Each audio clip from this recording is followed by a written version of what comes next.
প্রমাণ করতে সক্ষম হই আমাদের ক্ষুদ্র জ্ঞানে।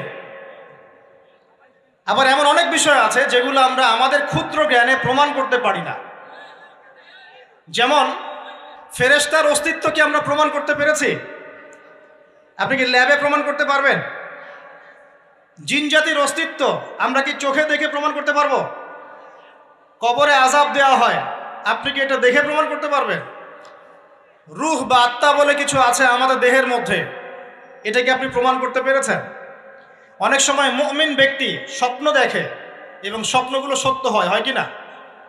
এবং হাদিসে এসেছে শেষ জামানায় মুমিন ব্যক্তির স্বপ্ন কিন্তু সত্য হবে বেশি বেশি। তো এখন এই যে এমন কিছু বিষয় যেগুলো আমরা বাহ্যিক জ্ঞান দিয়ে প্রমাণ করতে পারছি না, কিন্তু আল্লাহ রাব্বুল আলামিন বলেছেন এগুলো সত্য। আমরা চোখ বন্ধ করে বিশ্বাস করি কি না? বিশ্বাস করেন কি না? জান্নাত দেখেছেন? জাহান্নাম দেখেছেন? না